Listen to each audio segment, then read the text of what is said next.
Welcome back, FPL family. It's your boy FPL Bisco. We have had a decent game week one, and I hope you got all the points that you wanted to get. I hope all of your picks worked out well for you. I bench boosted game week one. I'll let you know how that went. It didn't go the best, but we're only in game week one. That's going to be a regular theme. It's only game week one because, boy, things didn't go as well as I had hoped. So let's just get straight into the video. Okay, so this is how my team performed in game week one. Thank God I bench boost. Thank God I bench boost. I'm ranked 2.6 million in the world, which is okay. It's not the worst. Don't look at rank too much until it's really, really much later into the season. But for now, 2.6, it's not going to kill me. I'm not proud of it, but it worked out for the best. I think I only got I got 4 players returning out of my whole 15-man squad, which is not what we expect. However, let's say 5, because Tarkowski got his defensive contributions. Really good performance, gave away the pen. But we'll start with my front line, which I was incredibly disappointed with. I can't take what Yao Pedro... Let me not say I can't take what he did. The whole attack just didn't play well. So Yao Pedro and Watkins just didn't put up any shots. I think they got 3 shots or 4 shots between the both of them. That's 2 shots each. Maybe 1 or 2 on target. It just wasn't a good performance attacking wise. They didn't put up good attacking numbers. They didn't create a lot of good chances. They didn't take a lot of shots. It was just a whole bunch of nothing. Tieno Barry, I was just thinking, I saw a report that Beto fell out with Moyes. So that's why Barry was in my squad. Fortunately, I took out Mateta for him. So it worked out well in terms of maybe Mateta didn't score, but Barry didn't either. So where could I have put those funds? And I put those funds in Nori. I just wanted a premium in defense. I wanted a premium defensive team. And maybe I could have gone for Arsenal, but Nori was more than enough. I'm really, really happy with that. But the whole front line blank. Barry got 4 minutes. There was just nothing there. I'm going to hold on to Barry for now because I just think he's going to work his way into the starting lineup because whatever Everton were doing was terrible. That whole first half, no shots, no nothing. No attacking threat. For them to put up that kind of performance was worrying, especially versus relegated teams. And the relegated teams, 2 of them out of the 3 winning their first game in opening week of the season, and all of us having Burnley players in our teams instead of Rodon, who was an option, instead of Reynildo, who was an option. It was just a weird weekend. Papi Sarr returned, thank goodness. I really did a big one on that. Thank you so much.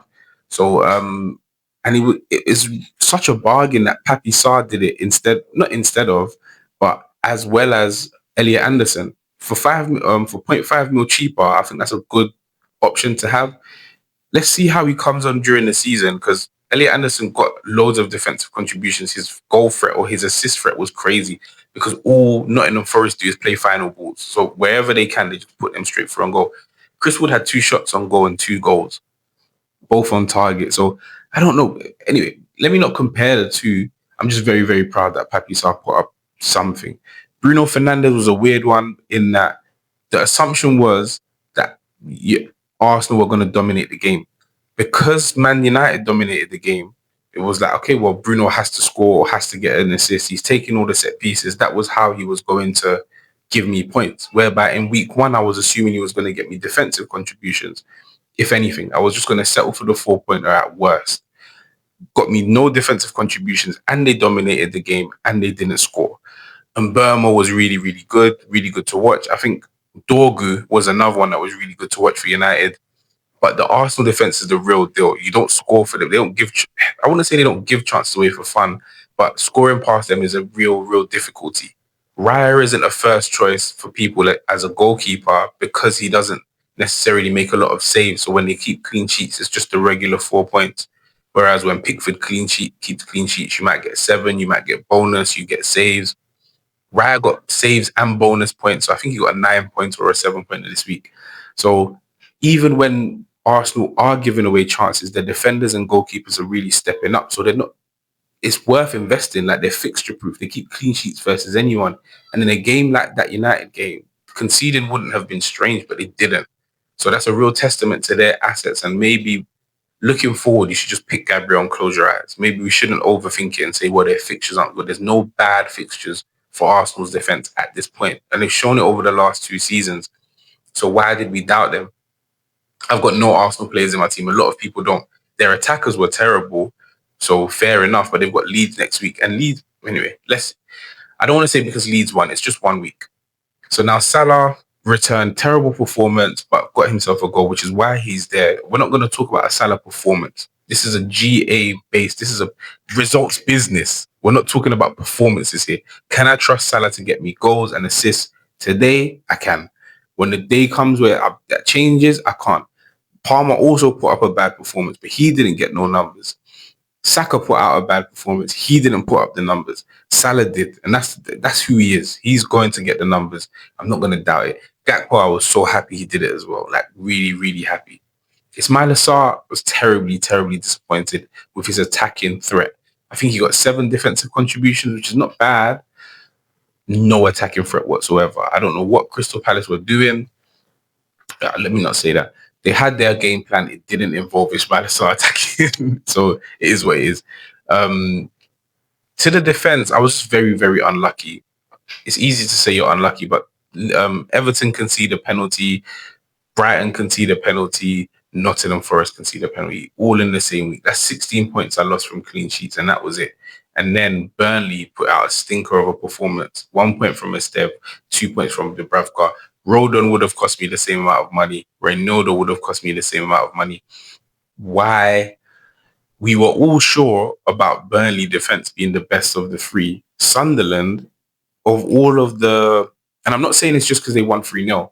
I'm saying it in general because of the amount of money that they've pumped into this team. It's a new team. It's an unknown, but they have put in some real quality into that team. So Sunderland assets aren't a joke. If I'm going to if I was playing a wild card, if I'm going to invest in any of the relegated teams or any of the 4 mil, 4.5 mil assets from those teams, I should look at Sunderland first. Even Pirot for Everton and for Leeds, he looked good. There's other players around there. I think Gnonto and Dan James are that front 3. It worked, and then they've got other players coming in. Mayonda is not a joke of a striker. So looking at those other assets instead of maybe Barry, these are real threats to our league. We'll see how the season goes on and what players come up. But for now, those are my excuses. That's all I'm really giving is excuses. But this is how my team performed. 61 points off a bench boost. Had I not done it, with the average being 56 points, 61 points really, really helps me out. It just keeps me in the loop. So long as I pick the rest of my chips wisely, I don't get another chance to do this up until second half of the season. So I'm happy with it relatively. 2.6 mil is embarrassing. But now looking at the transfers that I would like to make if I had to. So I'm not in any pressure to make these transfers. I'm not saying that I'm going to make the transfers, and I might do a wildcard team just before game week 2. If I was to play a wildcard, what would my team be? But just the transfers that I'm looking at now would be, because of my 0.5 mil in the bank, João Pedro out. I was very, very disappointed in his performance.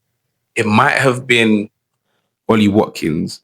I'm just holding faith that Villa can sort it out. They are a very good attack. He's a reliable striker. I'm going to let that one slide. João Pedro put up the worst data, and he's the only one I could get decent money for if I was to transfer him out. Chris Wood would be a decent replacement. But his fixtures next, he'll be coming up against Palace, which is the same defense that João Pedro just struggled to get opportunities against. Would Forest be better suited? Maybe so. But would now be the time to bring in Forest assets, especially Forest attackers? I'm not 100% sure that would be the case. And Ndoye even got himself a goal, so that would be a good forward. He played really well. It will be interesting to look at maybe how many chances he created and how forward thinking he was. But as far as just a straight swap, it would be João Pedro for Chris Wood. That's the best striker in that price bracket. Chelsea have West Ham next. So West Ham just conceded a lot of goals. Maybe now would be a good time to keep João Pedro or bring in some Chelsea assets. If there was a time, it's an easier time now. Chelsea got West Ham, Fulham, then Brentford. Crystal Palace would have been the hardest defense they've come up against or looked to come up against in the first 4 game weeks. And they've got Brentford just after the international break. Provided that there's no more transfers, I think sticking with Chelsea for now would be the wiser option. But just my initial frustration is, you know what? Let me just get João Pedro out after that stinker of a performance. No shots on target in 72 minutes. 0.3 XGI. That means if he played that game 3 times, he wouldn't score. He'd have to play it 4 times to score or assist if he played the way he did yesterday or this weekend. That's not forgivable. I say that. It is forgivable. I'm going to forgive. But that would be the first transfer. The second one is a bit more realistic, cheaper, but will I do it? So Ismail Assar didn't put up anything. There was no attacking threat from Ismail Assar whatsoever. It's just, and Tijani Reinders put up a blinder. One of the best debuts we've seen. Everyone's just like mesmerized by this guy, and they were from pre-season. For 5.5 mil, well, his price has gone up, but for 5.6 mil, you've got 700,000 managers have brought him in that time, or just this weekend alone. They wanted to beat the price rise, and they did. So if you wanted him for 5.5, those days are gone. But he's been absolutely amazing. Like, he was really, really good to watch. He put up loads of points. So Ismail Assar to Randers would be just an easy one. There's just no doubt about it. It's just a move that we need to make. However, do I just want to spend the transfer? I've got a couple of days to figure that out.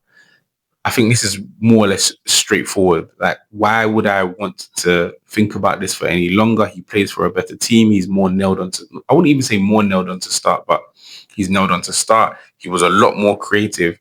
My only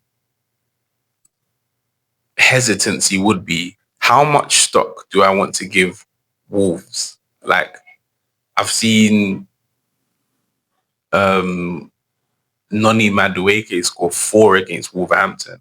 So do I want to change my strategy because of someone's performance versus Wolverhampton Wanderers?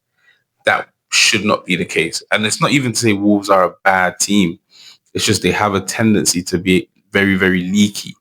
And if Man City are so much better than them, it was just, okay, so be it. They're going to have tougher tests ahead. So with Man City's fixtures, it's just not a good time. So I feel it's one of those that we've missed the boat. We still need to keep an eye on Man City assets. And if you've got Haaland, you've done really, really well. Outside of Haaland, I don't think Reinders would be a good pick. I'm going to go out on a limb and say, not that he's not a good player. If you have him, you keep him. But if you don't have him, I'm not sure that you need to bring him in. I just feel like I can make a lot of change by going that downgrading from Sarr to Reinders, and I can double up on Man City assets. It's just not the necessary time for me because they've got options. Cherky might start contributing. I've said this before on like another video. They've just got so many options. Reinders might not be the one. And his defensive contributions for someone that plays in central midfield, they are quite low. So for free, if you only got 3 defensive contributions, I'm not guaranteed. Man City are not going to lose the ball a lot. They're not going to defend a lot. And if he's not defending a lot in the midfield, then I wouldn't say it's alarming. It's just not necessary.